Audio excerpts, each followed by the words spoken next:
بسم الله الرحمن الرحيم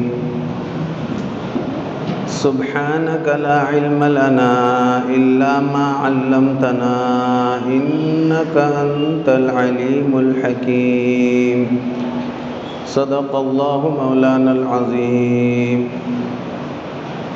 بزرگان محترم، پیارے رسول صلی اللہ علیہ وسلم کی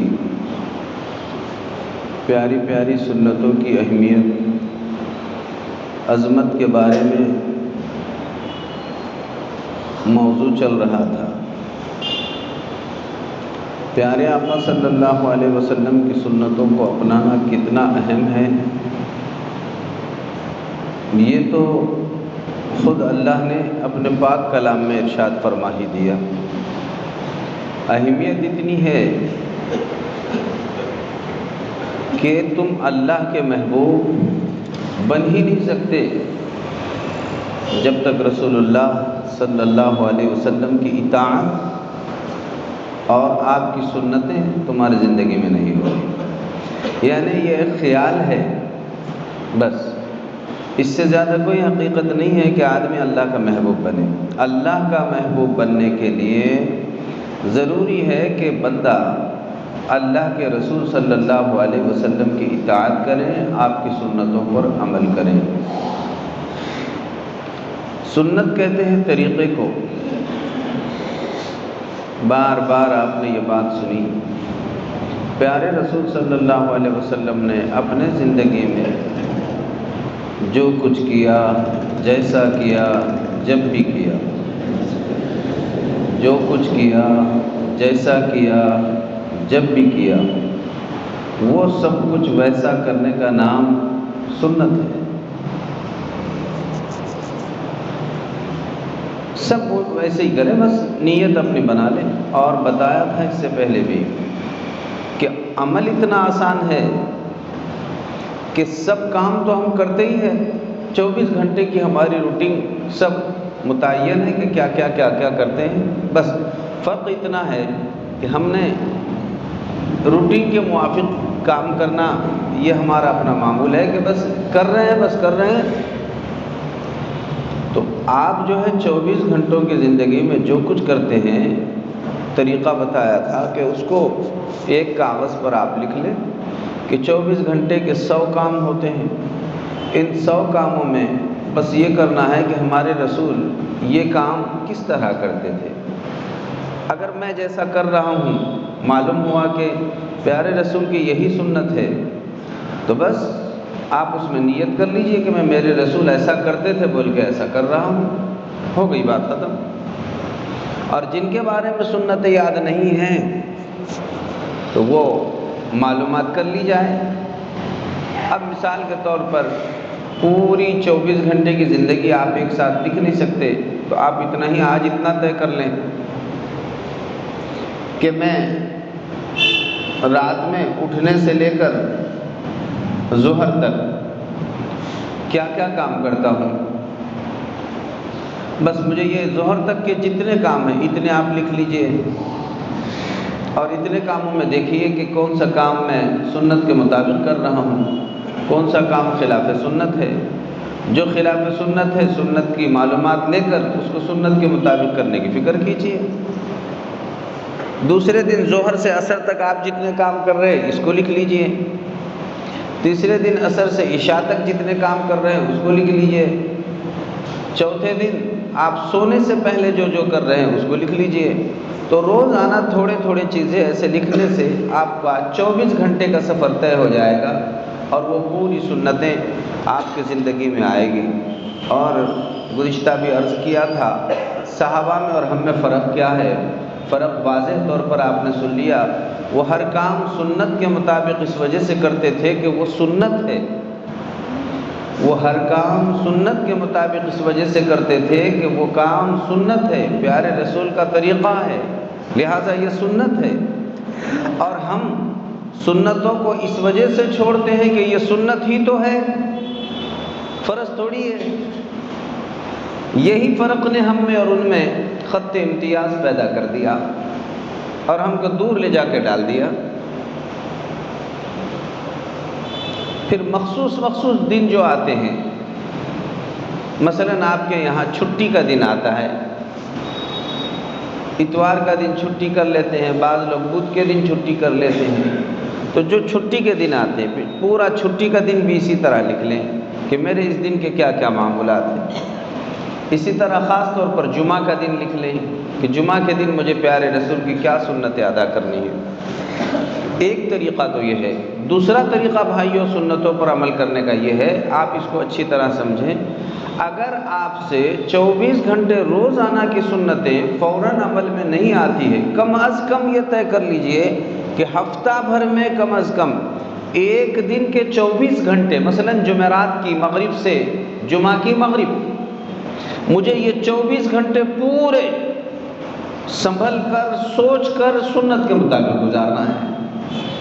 آپ 24 گھنٹے، ہفتہ بھر میں 24 گھنٹے کوئی لے لیجئے کہ مجھے یہ سارے کام، اب ہر کام یہ 24 گھنٹے مغرب سے مغرب تک اللہ کے رسول کیسے گزارتے تھے، بس ایسے ہی مجھے گزارنا ہے۔ آپ نے ایسی نیتیں کر لی، ایسا عزم کر لیا، سیکھنے کا جذبہ پیدا کر لیا، ہم اللہ کے محبوب بن جائیں گے، اللہ کے محبوب بن جائیں گے، اللہ کی طرف سے انعامات کی بارش ہوگی، اللہ تعالیٰ راضی اور خوش ہو جائیں گے۔ تو اسی لیے تو کہے نا کہ ان کنتم تحبون اللہ، اگر تم اللہ سے محبت کے دعوے دار ہیں، فاتبعونی، میری اتباع کرو، سنتیں زندگی میں زندہ کرو۔ غفلت کا عالم یہ ہوتا ہے، ابھی آپ ہم سب کپڑے پہن کر آئے لیکن کہیں یاد نہیں رہتا ہے کہ کپڑے مجھے کیسے پہننے تھے، غسل کرنے بیٹھے یاد نہیں رہتا ہے مجھے غسل کیسے کرنا چاہیے، نماز کے لیے وضو سب کرتے ہیں لیکن یاد نہیں آتا ہے اس وقت کہ مجھے کیسے عمل کرنا ہے۔ یہ وسوسے ہے، یہ دھوکہ ہے۔ ہمیں چاہیے کہ ہم پیارے رسول صلی اللہ علیہ وسلم کی سنتوں پر عمل کریں۔ آپ جب سنتوں پر عمل کریں گے تو اس میں ہمارا ہی فائدہ ہے۔ ہم کیا احسان کرتے ہیں اللہ کے رسول صلی اللہ علیہ وسلم پر، اللہ کے رسول صلی اللہ علیہ وسلم کا ہی ہم پر احسان ہے۔ آپ اس کو چند جھلکیوں میں سنیے، کیسے احسان ہے، کیسے احسان ہے، آپ اندازہ لگائیے۔ دیکھیے، بستر پر آپ جب گھر پر جائیں، گھر میں جاتے وقت آپ کو ہم کو کہا گیا ہے رات کا وقت ہو گیا اور گھر کا دروازہ بند کرنا ہے۔ پیارے رسول صلی اللہ علیہ وسلم نے فرمایا کہ تم اپنے گھر کا جب دروازہ بند کرنے لگو تو بسم اللہ الرحمن الرحیم کہہ کر دروازہ بند کرنا چاہیے۔ کتنے لوگ عمل کرتے ہیں اس پر؟ کیوں؟ اب دیکھیے اس میں فائدہ، پیارے رسول کا کیا معاملہ، وہاں تو اللہ نے آپ کو ورفعنا لک ذکرک، آپ کا اتنا بلند مقام ہے کہ کہیں اللہ کا نام ایسا نہیں لیا جاتا جہاں محمد الرسول اللہ صلی اللہ علیہ وسلم کا نام نہ لیا جاتا ہو۔ آپ کو تو پہلے ہی اللہ نے اونچے مقام پر پہنچایا ہے۔ ہمارے عمل کرنے نہ کرنے سے آپ صلی اللہ علیہ وسلم کی کہیں ترقی رکنے والی نہیں ہے، لیکن آپ کی خوشی ہوگی کہ ایک امتی میرا عمل دیکھ کر میرے جیسا کرنے کی کوشش کر رہا ہے۔ تو اور ہمارا فائدہ، ہمارا اپنا فائدہ، کیسے فائدہ؟ ہمارا اپنا فائدہ یہ ہے کہ دیکھیے بسم اللہ الرحمن الرحیم کہہ کے آپ نے دروازہ بند کر لیا۔ اب حدیث میں پیارے رسول نے فرمایا جس نے بسم اللہ الرحمن الرحیم کہہ کر گھر کا دروازہ بند کر لیا، اس شخص کے گھر میں شیطان داخل ہی نہیں ہو سکتا ہے۔ آپ تالا لگا کر اتنی گھر کی حفاظت نہیں کر سکتے ہیں جتنا بسم اللہ الرحمن الرحیم پڑھ کر گھر کے دروازے کی سکلی لگانے پر اپنے گھر کی حفاظت کر سکتے ہیں۔ اس گھر میں شیطان داخل نہیں ہوگا جس گھر میں گھر کا دروازہ، بولو کیا پڑھ کے بند کیا گیا ہو؟ بسم اللہ الرحمن الرحیم پڑھ کے بند کر دیا گیا۔ اب دیکھیے اس میں کس کا فائدہ ہے؟ بولو بھائی ہمارا فائدہ ہے کہ نہیں؟ ہمارا اپنا فائدہ۔ پھر پیارے رسول صلی اللہ علیہ وسلم کی دوسری ہدایت، رات کے وقت آپ نے فرمایا، یعنی امت ہی کا فائدہ، ہمارا فائدہ بتایا گیا، تم اپنے گھر میں جتنے تمہارے یہاں برتن ہیں، برتن دھیان بھی نہیں ہوگا آپ کو یہ پیارے رسول کی سنت ہے کہ گھر کے برتن صحن میں ادھر ادھر کہیں پڑے ہوئے ہیں، کھلے نہیں چھوڑنا چاہیے، اس کو بند کر کے رکھ دو، چاہے ایک لکڑی کا ٹکڑا ہی صحیح، اگر کوئی برتن پہ اس کو ڈھانکنے کے لیے کوئی اس کا برتن نہیں ہے تو لکڑی ہی رکھ دو ایسی، لیکن برتنوں کو ڈھانپ کے رکھنے کا اہتمام کرو۔ اب سنو کیوں، کیا فائدہ، حضور کا کیا فائدہ؟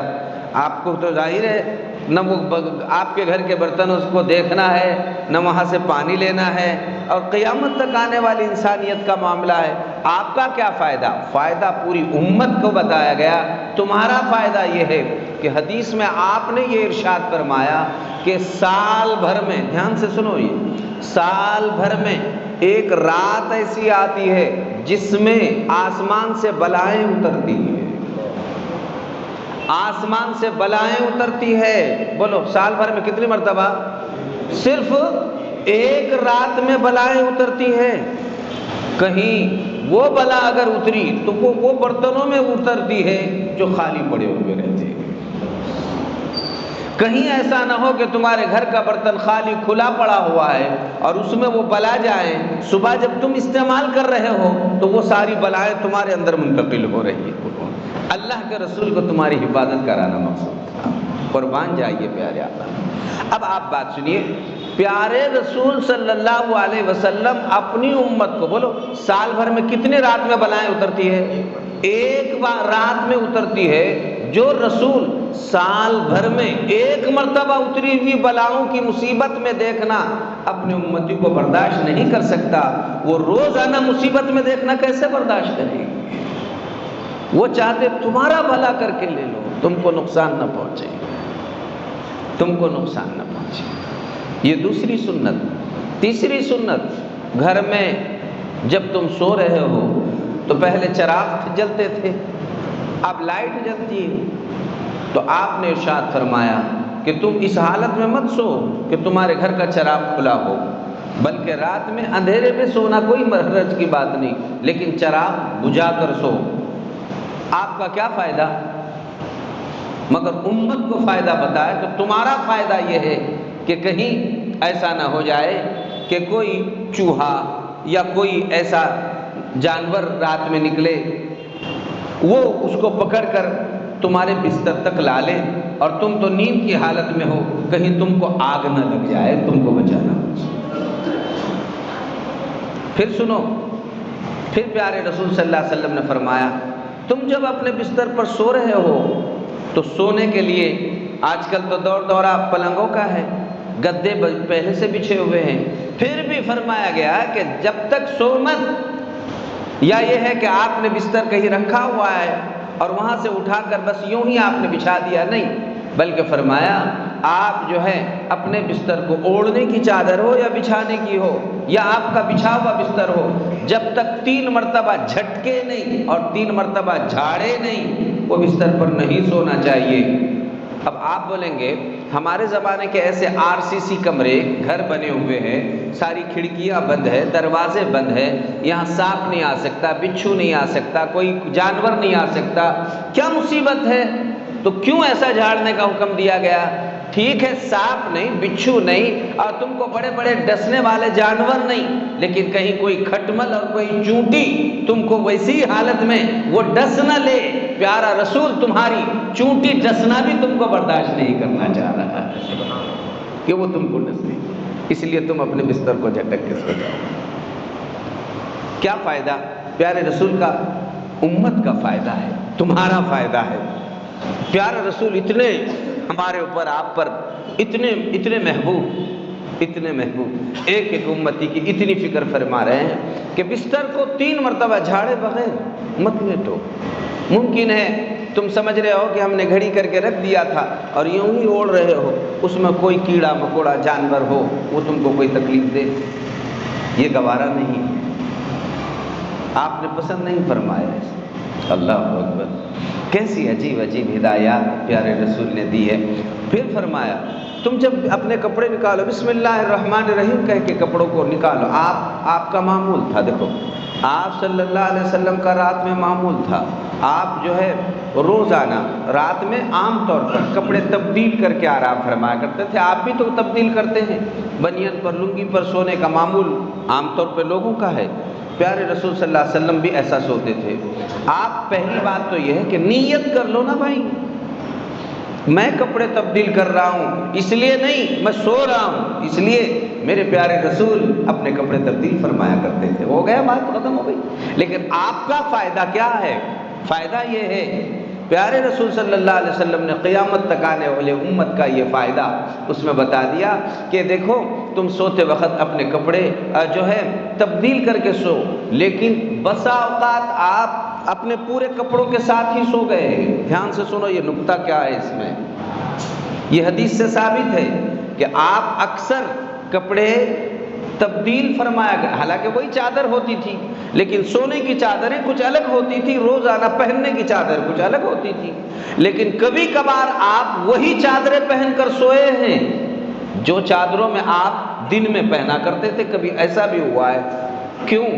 اللہ اکبر، قربان جائیے پیارے آقا پر، کہ اگر میرا کوئی امتی ایسا ہوگا کہ ظاہر ہے کہ کوئی امتی میرا ایسا ہوگا، اس کے پاس کوئی لنگی نہیں ہے، کوئی دوسرا کرتا نہیں ہے، وہی بدن پہ لگے ہوئے کپڑے ہیں، اس کے پاس وہی کپڑے ہیں، اب اسے یاد آئے گے پیارے رسول کہ مجھے تو پیارے رسول کی سنت ادا کرنی ہے اور دوسرا میرے پاس کوئی لباس نہیں ہے، تو وہ کہاں سے لائے گا؟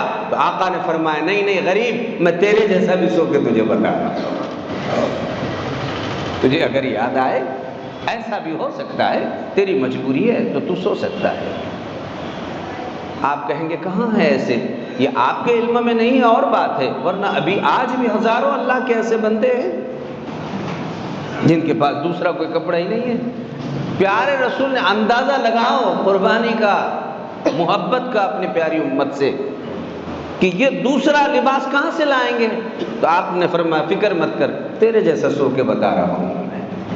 اب کوئی غریب کہے کہ مجھے نہیں، میں سنت کی نیت سے ہی سو رہا ہوں، بالکل نیت کر سکتا ہے، چونکہ پیارے رسول اپنے زندگی میں سوئے تھے، ایسا بھی سوئے تھے۔ کیا فکر ہے امت کی؟ قربان جائیے رحمت للعالمین صلی اللہ علیہ وسلم پر۔ ہم کیسے بھائیوں پیارے رسول کے مدعی یعنی محبت کے دعوے دار ہیں، ایک ایک اداؤں پر مر مٹنا چاہیے۔ آپ صبح میں باہر نکل رہے ہیں، اب باہر نکل رہے ہیں تو چپل جوتا آپ کے پاس ہے، عام طور پر جوتے پہنتے ہیں لوگ سردی کے موسم میں بھی، تو پیارے آقا صلی اللہ علیہ وسلم ڈائریکٹ کبھی جوتا نہیں پہنتے تھے۔ آپ کا عام معمول تھا، آپ اس طرح سے بائیں ہاتھ سے جوتے کو پکڑ کے آپ اس کو تھوڑا سا الٹا کر لیا کرتے تھے، الٹا کر کے پھر اب آپ اپنا سیدھا پیر اس میں داخل فرمایا کرتے تھے، اور یہ اب آپ کی سنت بنی ہے۔ اب آپ کہیں گے کہ بھائی ایسے کہاں کیڑے مکوڑے ہیں؟ نہیں، امت کو بچانا مقصود ہے کہ ممکن ہے کوئی کیڑا کوئی مکوڑا اندر پہلے سے جا کر بیٹھا ہوا ہو اور تو جب پہنے تو تجھے تکلیف ہو رہی ہو۔ پیارے رسول اس کو گوارا نہیں فرمانا چاہتے ہیں کہ میرے کسی امتی کو کوئی کیڑے کی بھی تکلیف پہنچ رہی ہے، ایسا نہیں ہونا، بلکہ پیارے رسول اس کو عام طور پر اس طرح سے کر کے استعمال فرما رہے ہیں۔ کیسی محبت ہے بھائیوں! بتا یہ رہا تھا کہ اس میں صرف آپ صلی اللہ علیہ وسلم کی آپ ترقی کی فکر مت کریں، آپ کو تو اللہ نے بہت ترقی عطا فرمائی ہے۔ آپ بس یہ کہیں میرے آقا کے ایک ایک اداؤں پر مجھے مر مٹنا ہے۔ نماز پڑھ کر اپن اللہ میں ترقی نہیں ہو رہی، اللہ کے شان میں، ہمارا اپنا فائدہ ہے، ہمارا اپنا فائدہ ہے کہ آپ نماز پڑھو، اللہ کا دھیان جمے گا، تمہارا فائدہ ہوگا۔ ایسا ہی پیارے رسول کی ایک ایک اداؤں پر مر مٹنا ہے بھائیو، تو ہمارا اپنا فائدہ ہوگا۔ پیارے رسول خوش ہوں گے کہ میرا امتی میرے جیسا کرنے کی فکر کر رہا ہے، بس بات ختم ہو گئی۔ یہی وجہ ہے آپ جب پانی پیتے تھے، دیکھیے اب آپ پانی پی رہے ہیں، پیارے رسول صلی اللہ علیہ وسلم 1400 سال پانی پی کر بتا کر چلے گئے ہیں، اب آپ کا نفع نقصان کا کیا تعلق اس سے؟ لیکن قیامت تک آنے والی ایک ایک امتی کو نفع نقصان بتانا مقصود ہے۔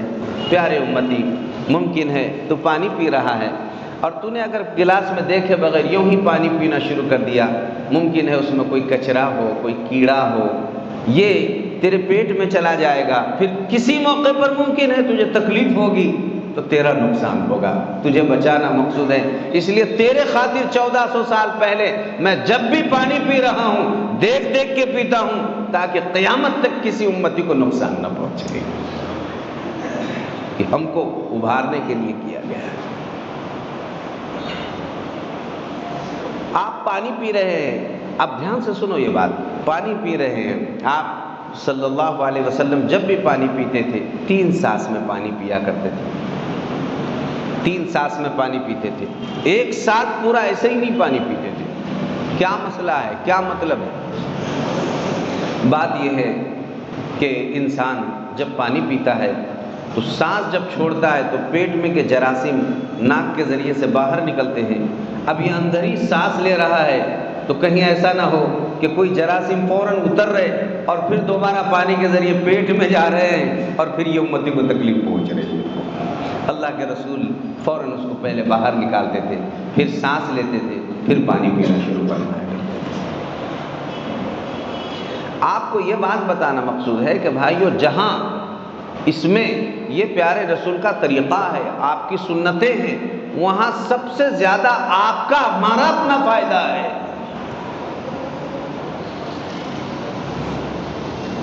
اسی لیے بار بار یہ بات عرض کی جا رہی ہے کہ بھائیو، سنتوں کی خوب اہمیت کو جانیے، زندگی میں لانے کی فکر کریں۔ بار بار بتایا کہ آپ یہ مت دیکھو پوری دنیا میں کون کر رہا ہے ایسا، جو نہیں کر رہا ہے وہ جانے مجھے ایسا کرنا ہے۔ کیوں کرنا ہے؟ میرے پیارے رسول اتنی میری محبت فرما گئے کہ میرے خاطر ایک ایک عمل کر کر کے آپ نے بتایا، تو میں کیسا پیارے رسول کا محبتی دعوے دار کہ میں ساری سنتیں چھوڑ رہا ہوں اور بس صرف میرے اندر یہ ہے کہ میں امتی ہوں۔ عمل ایسا کر کے بتانا ہے۔ 24 گھنٹوں کی زندگی بھائیوں ایسی عملی ہماری ہو۔ کون ہے اتنا باریکی سے بتانے والا؟ ہمارے ماں نے ہم پر وہ احسان نہیں کیا جو رسول اللہ صلی اللہ علیہ وسلم نے احسان فرمایا۔ عجیب عجیب باتیں ہیں، باریکی میں آپ جب جائیں گے تو آپ کو سمجھ میں آئے گا کہ واقعی غور سے سمجھنے کے بعد، سننے کے بعد اندازہ یہ لگتا ہے کہ اس میں تو سارا میرا ہی فائدہ ہے، میرا ہی فائدہ ہے۔ اب آپ دیکھیے جتنے کام سیدھے طرف سے کرنے کے ہیں، جتنے کام، آپ دھیان سے سمجھیں یہ باتوں کو، جتنے کام سیدھے کرنے کے ہیں، آپ کو لگے گا کہ میں پانی پی رہا ہوں، کیا حرج ہے ایک سیدھے ہاتھ سے پیوں یا بائیں ہاتھ سے پیوں، کسی بھی ہاتھ سے پی لوں، اس میں کون سی بڑی بات ہے؟ ذہن بسا اوقات یہاں بہکا دیتا ہے کہ کسی بھی ہاتھ سے پی لے، کھانا کسی بھی ہاتھ سے کھا لے، کنگھی کرنی ہے سر میں، کنگھی میں سیدھے طرف سے کروں یا بائیں طرف سے کروں، بال ہی تو ہے، کنگھی تو ہو رہی ہے، کنگھی کر رہے ہیں نا، تیل لگا رہے ہیں، پہلے سیدھے حصے میں لگائیں یا بائیں حصے میں لگائیں، کیا بڑی بات ہے، کدھر سے بھی لگائیں تیل تو لگ رہا ہے۔ جوتا چپل پہننی، چپل سیدھے پیر میں پہنوں یا بائیں میں پہنوں، چپل تو پہنی ہوئی ہے، کیا حرج ہے؟ نہیں، دھیان سے سنو نکتہ کیا بیان کیا گیا ہے۔ پیارے رسول یہ بتانا چاہتے ہیں، اے میرے پیارے امتی، اصل میں تیری اہمیت، تو میرا امتی ہے، مسلمان ہے، تیری اہمیت، تیرا مقام، تیرا مرتبہ تو جان، تو پہچان۔ سنو کیسے؟ وہ ایسے کہ جب تو باہر کہیں کھڑا ہوا ہے، وہاں پر ایک جانور بھی ہے، وہاں ایک ہندو اور غیر مسلم بھی ہے، اور وہاں تو مسلمان بھی ہے، اب سب کے جم گھٹے میں تو بھی بیٹھا ہوا ہے، تو میرا طریقے پر جب تو کام کرے گا کہ ہر کام، مثلا یہ چھوٹی چھوٹی باتیں، پانی پی رہا ہے سیدھے ہاتھ سے، کھانا کھا رہا ہے سیدھے ہاتھ سے، کنگھی کر رہا ہے سیدھے طرف سے، تیل ڈال رہا ہے سیدھے طرف سے، کپڑے پہن رہا ہے سیدھے آستین میں، پاجامہ پہن رہا ہے سیدھے طرف سے، چپل پہن رہا ہے سیدھے پیر میں، تو اب یہ سارے کاموں کے ذریعے سے جب تو جانوروں کے ساتھ اور ہندو بھائیوں کے ساتھ بیٹھے اور تو بھی وہاں رہے تو تیرے اندر فرق کرنا چاہا جا رہا ہے کہ تو جانور نہیں ہے کہ جیسا چاہے منہ مارتا پھرے، تو بے ایمان نہیں ہے کہ جیسا چاہے کرتا پھرے، یہ دونوں ایک جیسا کر سکتے ہیں، تیرا عمل ان سے ہٹا ہوا نظر آ رہا ہوگا، اس سے تو اشرف المخلوق میں امت محمدی کا فرد ہونا تیرا ظاہر ہو جائے گا، سمجھ میں آ جائے گا کہ نہیں جانوروں کا وہ طریقہ ہے، ہندوؤں کا وہ طریقہ ہے، امت محمدیہ کا یہ طریقہ ہے، تیرے اندر تمیز فرق پیدا ہو جائے گی۔ وہ اتنے مجمع میں وہ تجھے بولیں گے یہ تجھے کس نے سکھایا ہے، تو کہنے پہ مجبور ہوگا نہ میرے ماں نے نہ میرے باپ نے، یہ میرے پیارے پیغمبر صلی اللہ علیہ وسلم نے سکھایا ہوا طریقہ ہے۔ آپ کی ادا ہے، اس لیے بار بار عرض کر رہا تھا بھائیوں کہ بات اصل میں یہ ہے کہ ہم فکر ایسی پیدا کریں، ہمارا ہر عمل سنت کے مطابق ہو، پیارے رسول کی اتباع میں ہو، ہم عاشق زار بنیں، عشق محبت میں سب کچھ قربان کرنے والے بنیں۔ اب آپ اسی تناظر میں تھوڑا سا دوسری باتیں دیکھیں، ہو کیا رہا ہے، مشرکین، یہود، عیسائی، یہ لوگوں کے طریقے رائج ہو گئے، ان کے ساتھ اٹھک بیٹھک کی نحوستوں سے آپ دیکھو نا، سب داڑھیاں کاٹ رہے ہیں تو ہم نے بھی شروع کر دیا۔ اگر مسلمان 1000 ایک جگہ جمع ہو جائے اور غیر مسلم 1000 جمع ہو جائے، بڑے مشکل سے 1000 میں آپ بہت مشکل سے دیکھیں گے کہ 100 لوگ ہوں گے جن کی داڑھیاں ہیں، 900 لوگوں کی داڑھی کٹی ہوئی نظر آئے گی۔ عام طور پہ معمول ہے، ایسا کیوں کر رہے ہیں؟ چونکہ یہود ایسا کر رہے ہیں، عیسائی ایسا کر رہے ہیں، مشرکین ایسا کر رہے ہیں، تو یہ امت محمدیہ کا فرد کہہ رہا ہے میں بھی تیرے جیسا کر رہا ہوں۔ ہم کہہ رہے ہیں ہمیں فرق ختم کرنا ہے، آواز چل رہی ہے یکساں سول کوڈ کی، اور یہ پہلے سے ہی یکساں بن کے بتا رہا ہے، پہلے سے ہی بتا رہا ہے۔ ہمیں تو ایسے ماحول میں پیارے رسول کی سنتوں کو زندہ کر کے بتانا ہے کہ دنیا چاہے کسی طرح چلے جا رہی ہے، ایک ایک ادا ہو گئی، اور اس میں میرا اپنا فائدہ، ابھی آپ نے سنا کیسے کیسے فائدے ہیں، اس میں کتنی، ابھی تو بڑی بڑی حکمتیں ہیں، جب آپ ایک ایک سنت کو لے کر چلیں گے تو اندازہ آئے گا کہ کتنی بڑی بڑی حکمتیں ہیں اس میں، ایسا چلانے میں، ایسا تیار کرنے میں، ایسا کھڑا کرنے میں کتنے بڑے بڑے فائدے ہوتے ہیں، یہ آپ تو اس وقت پتہ چلائیں گے، لیکن یہ عمل سے تعلق رکھتی ہے باتیں۔ اور بھائیوں اتنا لطف آتا ہے جب ایسے کوئی عمل کرنے کے لیے بیٹھتے ہیں، مجھے تو بہت عجیب لگتا ہے اس موقع پر جب حجام کے پاس بھی بیٹھتے ہیں تو ماشاءاللہ ہم حجام کے پاس جا رہے ہیں، یہ سنت مہینے 2 مہینے 3 مہینے میں 1 مرتبہ مل رہی ہے تو جذبہ پیدا ہوتا ہے کہ اب یہ سنت پر اتنا مضبوطی سے عمل کرنا ہے حجام کے پاس بیٹھتے ہی۔ میں پہلے جب بھی میرا معمول ہے میں حجام کی دکان پہ دیکھتا ہوں کہ کہیں سامنے کوئی مورتی تصویر تو لگی ہوئی نہیں ہے، چونکہ کہیں جھکنا پڑتا ہے، سر نیچے اونچے کرنا پڑتا ہے، حجام جیسا کرائے ویسا کرانا پڑتا ہے، تو کہیں ایسا نہ ہو جائے کہ میری گردن وہاں پر چاہے غیر اختیاری طور پر بھی کہیں وہاں جھک نہ رہی ہو۔ ایسی کرسی ہو تو انتظار کریں گے، رکیں گے، لیکن فوراً نہیں بیٹھیں گے اس کے اوپر۔ ایک بات تو یہ، دوسری بات جب اس کے اوپر بیٹھیں تو بیٹھنے کے بعد جب وہ بال بنا رہا ہو اس کو تاکیداً، میں اب تو وہ عادی ہو گئے ہیں لیکن تاکیداً اسے کہتے ہیں کہ چونکہ آپ قینچی سے بال بنا رہے ہیں، ہمارے بال جو ہے آپ کن پٹی کے پاس اور یہاں نیچے گردن کے پاس جتنے چھوٹے رکھ رہے ہیں، پاؤں انچ آدھے انچ، بیچ سر میں بھی پاؤں انچ ہی ہونے چاہیے، چونکہ یہ ہمارے رسول کا طریقہ ہے۔ آپ سب بال برابر رکھتے تھے یا بڑے بڑے بال رکھتے تھے؟ چھوٹے بڑے بال کرنا یہ عیسائیوں، مشرکین اور یہودیوں کا طریقہ ہے، ہم ویسا طریقہ نہیں اپنانا چاہتے ہیں۔ 2-3 مہینے میں پہلی بار یہ سنت ادا کرنے کا موقع ملا، دیکھو اس کے خلاف ہوگا تو آپ کو ڈبل سے پورا بنانا پڑے گا۔ اسے بار بار تاکید، نصیحت، اسے بولا جاتا ہے حجام۔ انہیں کئی لوگوں کو حجام نے کہا ارے تم ویسے نہیں کرتے ہیں جیسے مل صاحب بھی کرتے ہیں۔ حجاموں کو دعوت دینے کی نوبت آ رہی ہے، مسلمان ان کو نہیں بتا رہے ہیں کہیں بھی۔ اب تو بال ایسے بنا کے رکھ دیے، وہ تو عجیب عجیب، دیکھیے نوجوان بچوں میں آپ بالوں کا اندازہ دیکھیے کہ جس اللہ اکبر کیا کیفیت ہو رہی ہے، آپ نہیں جان رہے ہیں، آپ کو معلوم نہیں ہے، یہ سوروں کے بال آپ ان کے گردن پر دیکھیے، وہ کھڑے ہوئے رہتے ہیں، گردن پر سور کے بال گردن پر کھڑے رہتے ہیں اور پیٹھ پر بچھے ہوئے رہتے ہیں، یہ سب سوروں کا طریقہ امت محمدیہ کے افراد اپنا رہے ہیں۔ وہ انہوں نے پورا اوپر کا جتنا حصہ ہے یہ سب بال کھڑے رکھے اور ادھر پورے بال کاٹ دیے۔ وہ کہہ رہے سور جیسے بنے چلے گا، لیکن رسول اللہ کی سنت ہمیں ادا نہیں کرنی ہے۔ الیاذ باللہ، اللہ ہماری حفاظت فرما دے۔ یہ انتہائی شرمناک بات ہے بھائیو، صرف اس وجہ سے نوجوان کر رہے ہیں کہ ایسا یہودی کرتے ہیں، ایسا مشرکین کرتے ہیں، ایسا عیسائی کرتے ہیں، اس لیے یہ بھی ایسا کر رہا ہے۔ اس کے سامنے نمونہ 1400 سال پہلے سے موجود ہے، میرے پیارے رسول ایسا کبھی نہیں کرتے تھے، لہٰذا مجھے ایسا نہیں کرنا ہے، لیکن یہ بات اس کے دل، دماغ اور عقل میں آنے کے لیے تیار نہیں ہے۔ وہ کہہ رہا ہے 4 لوگوں میں میری واہ واہ ہونی چاہیے، یقیناً تیرے لال لال بال دیکھ کر کے تو نے کیسے رنگایا ہے، اور کھڑے کھڑے بال دیکھ کر تیرے 4 نوجوان دوست واہ واہ کرنے والے ہیں، لیکن جس دن تجھے کفن میں لپیٹ کے قبر میں ڈال دیا جائے گا اور وہاں جب تجھے تکلیف کے جھونکے پڑ رہے ہوں گے تو اس وقت آہ آہ کر رہا ہوگا، تکلیف میں مبتلا ہو جائے گا۔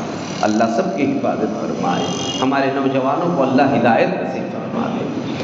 اس لیے بھائیو، حجام کے پاس بیٹھ کے پھر جب وہ بال بنانا شروع کر دے تو اسے پہلے کہا جاتا ہے، یہ دیکھو آپ نے سوچا ہے حجام کے پاس یہ طریقہ ہے، بلکہ پھر اسے کہا جاتا ہے دیکھ بال سیدھے طرف سے بنانا شروع کر، ادھر سے نہیں۔ میں کیوں؟ میرے پیارے، اپنے دل میں نیت کرنا ہے، اس کو زبان سے بولنا ہے لیکن دل میں نیت کرنا ہے۔ میرے پیارے رسول صلی اللہ علیہ وسلم سیدھے طرف سے بال بنایا کرتے تھے، لہٰذا حجام صاحب آپ بھی میرے بال سیدھے طرف سے بنائیں۔ پھر وہ جب اس طرح یا قینچی چلانا شروع کریں زبان سے، ہم فوراً بسم اللہ اور درمیان درمیان اللہ اکبر ایسا بولنا ثابت ہے، ایسا کر لیا کرتے تھے۔ آپ بھی کریں گے بھائی؟ تو یہ پیارے رسول ایسا کرتے تھے، بلکہ ہم کو ایسا کرنا ہے۔ بس حجاموں کے پاس بیٹھے، کہیں بیٹھے، غفلت کا تو یہ اندازہ آتا ہے۔ میں پرسوں ہی ایک جگہ سے گزر رہا تھا ایک مجلس میں، اور پھر وہاں اس کے والد نے تعارف کرایا کہ ہمارا یہ دیکھو بیٹا نوجوان ہے، انجینئر ہے، فلاں ہے، سب ہے، لیکن اور نمازیں پڑھاتا، بہت پیارا قرآن کریم بھی پڑھتا ہے اور نمازیں بھی پڑھاتا ہے۔ تو میں نے کہا بیٹا تم بہت اچھے دکھتے ہیں اور ماشاءاللہ یہ بھی عمل تمہارا بہت اچھا ہے، بس ایک بات زیادہ کر لو، یہ کہ تمہاری ابھی شادی بھی نہیں ہوئی، اتنے چھوٹے ہیں، تو لہٰذا تمہارا چہرہ چونکہ تم نے ابھی سے چھیلنا شروع کر دیے ہے، اگر تم یہ سنت ادا کر لو تو تمہارے اوپر اور تمہاری نمازوں پر مزید 4 چاند لگ جائیں گے۔ اس نے سن کر جو جملہ کہا وہ بتانا چاہ رہا ہوں۔ اس نے کہا نہیں مل صاحب، یہ میں نے بات ایسی ہوئی کہ حجام کے پاس بیٹھا تھا تو میں تھوڑا سا اونگ آئی، نیند آئی، جیسا کوئی عمل بن گیا، اور غفلت میں حجام نے بالکل پوری طرح سے اس پر اس طرح چلا لیا، بلکہ وہ ایسا بتا رہا تھا۔ انتہا ہو گئی کہ غفلت میں آج کل یہاں چلا رہا ہے، کہیں کان پہ بھی چلا سکتا ہے وہ۔ ہم اتنے غافل کہ ہماری سنتیں مٹ رہی ہے اور ہم سو رہے ہیں، سب واہیات ہے۔ ایک ایک سنت میرے پیارے رسول صلی اللہ علیہ وسلم ایسا کرتے تھے، اس وجہ سے مجھے ایسا کرنا ہے۔ بس لطف آئے گا بھائیو ایسا کرتے وقت۔ اس وقت پیارے رسول کی سنتیں مٹ ہی نہیں رہی ہے، مٹائی جا رہی ہے، تمہارے نقش پا نقش قدم بھی مٹائے جا رہے ہیں، تاریخ مکمل مسخ کی جا رہی ہے، اور قرآن حدیث سے اور علماء سے اور اہل اللہ سے واسطہ توڑنے کی مکمل طور پر پوری طرح سے تدبیریں بن رہی ہے، اور افسوس یہ ہے ہم ان کا ساتھ دے رہے ہیں، ہم ساتھ دے رہے ہیں۔ ہمیں ایسے میں یاد آنا چاہیے دنیا کسی رخ پر چلے، اپنے پیارے رسول کی سنتیں، آپ کا طریقہ، آپ والا عمل، یہ زندگی کا سب سے بڑا نصب العین ہے، اسی میں میری زندگی ہے، اللہ اس میں خوش ہے۔ یاد رکھو لوگ کتنے تعویذاں لینے کی کوششوں میں اور کیا کیا عمل کرنے کی شکلوں میں رہتے ہیں۔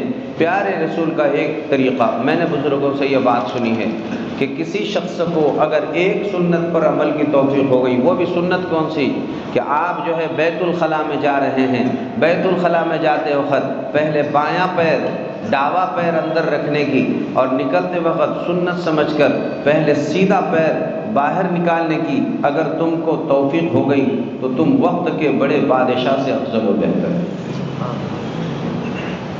ایک سنت پر عمل کا موقع مل گیا، پیارے رسول خوش ہو جائیں گے کتنا اچھا تم نے عمل کیا۔ ابھی مسجد سے باہر نکلتے وقت بار بار کہا جا رہا ہے، آپ مسجد سے باہر نکل رہے ہیں پہلے بایاں قدم باہر نکالو، آپ چپل جوتا پہن رہے ہیں پہلے سیدھی چپل میں اپنا سیدھا پیر ڈالو، نکلتے وقت پھر وہاں پر آپ دعا پڑھو، اور مسجد میں داخل ہونے باہر نکلنے کی بھی دعائیں جو پڑھی جاتی ہیں عام طور پر لوگ مسجد کے مین گیٹ پر پڑھتے ہیں، وہ نہیں ہے طریقہ، وہ مسجد شرعی نہیں ہے، وہ حدود مسجد ہے۔ دعا پڑھی جائیں گی شرعی مسجد میں، شرعی مسجد سے مثلا یہاں جو گیٹ یہ اندر کا لگا ہوا ہے جہاں نماز پڑھی جاتی ہے وہاں آپ کا سیدھا قدم پہلا اندر رہے گا، ایک بایاں قدم باہر رہے گا، اور آپ پڑھ رہے ہوں گے اللہم افتح لی ابواب رحمتک۔ نکلتے وقت آپ کا سیدھا قدم مسجد میں رہے گا، بایاں قدم باہر رہے گا، اور آپ پڑھ رہے ہوں گے اللہم انی اسألک من فضلک ورحمتک، اور اب آپ باہر نکل رہے ہیں۔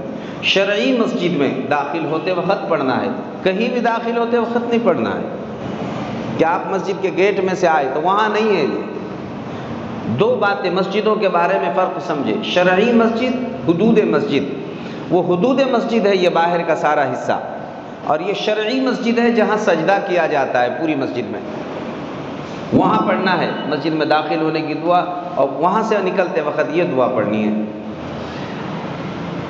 گھر میں داخل ہو رہے ہیں تو آپ کا گھر البتہ جہاں سے آپ کے گھر حدود شروع ہوتے ہیں وہیں سے آپ کو دعا پڑھنی ہے اللہم انی اسألک خیر المولج و خیر المخرج بسم اللہ ولجنا و بسم اللہ خرجنا وعلی اللہ ربنا توکلنا۔ آپ یہ دعا وہاں پڑھیں گے، اور پڑھ کر آپ اپنا سیدھا قدم اپنے گھر میں داخل کریں گے۔ گھر سے باہر نکل رہے ہیں تو گیٹ جب چھوڑ رہے ہیں تو پہلے سیدھا قدم آپ کا گھر میں رہے گا، بایاں قدم گیٹ کے باہر رہے گا، اور وہاں پڑھ رہے ہیں بسم اللہ توکلت علی اللہ لا حول ولا قوت الا باللہ۔ اب آپ پڑھ رہے ہیں، یہ ہے طریقے پڑھ۔ اور بیت الخلاء میں داخل ہونا ہے تو وہاں قدم رکھنے سے پہلے دونوں قدم آپ کے باہر رہیں گے، اور باہر رکھ کر آپ وہاں پر پڑھیں گے اللہم انی اعوذ بک من الخبث والخبائث۔ اب بایاں قدم آپ اندر داخل کر کے چلے جائیں گے، اور جب نکلنے کی بات آئی تو پہلے سیدھا قدم باہر نکالیں گے، اور پھر بایاں قدم بھی باہر نکال کر وہیں پر آپ پڑھیں گے اللہم انی اعوذ بک من الخبث والخبائث الحمدللہ الذی اذھب عنی الاذی وعافانی۔ آپ نے باہر نکل کر یہ دعا پڑھ لی، تو باہر نکل کر گندی جگہ پہ گندی جگہ میں نہیں پڑھیں گے، باہر نکل کر پڑھیں گے۔ بڑے بڑے فائدے ہیں، عمل کرنے والوں کی بہرحال جیت ہے، اللہ بھی خوش ہوں گے، پیارے رسول بھی خوش ہوں گے۔ اللہ تعالیٰ پیارے رسول کے ایک ایک اداؤں پر ہم سب کو مر مٹنے کی توفیق عطا فرمائے، سنتوں سے سچا عشق اور سچی محبت اللہ تعالیٰ ہم سب کو نصیب فرما دے۔ وآخر دعوانا ان الحمدللہ رب العالمین۔ مجلس درس حدیث عصر کے بعد ہوتی ہے، عصر کی نماز آج سے یہاں انشاءاللہ 4:45 بجے ہے، لہٰذا 4:45 بجے ہی آپ نماز میں آئیے، کچھ مفید باتیں سامنے آتی ہے، پھر اجتماعی دعا، کچھ معمولات ہوتے ہیں، آپ بھی فائدہ اٹھائیں گے انشاءاللہ اس سے۔ وقت پر آنے کی فکر کریں، جمعہ کی نماز کا بیان 1 بجے سے ہی آپ تشریف لائیے، 1:05 پر شروع ہوگا اور ٹھیک 45 منٹ پر انشاءاللہ ختم کرنے کی کوشش کی جائے گی، اس کے بعد سنت مؤکدہ کے بعد خطبہ پڑھا جائے گا، لہٰذا 1:45 بجے نماز جمعہ کا وقت آپ سمجھنے کی فکر فرمائیں، اور وقت سے پہلے آنے کی فکر کریں، فائدہ ہوتا ہے انشاءاللہ، اس سے بڑا نفع ہوگا۔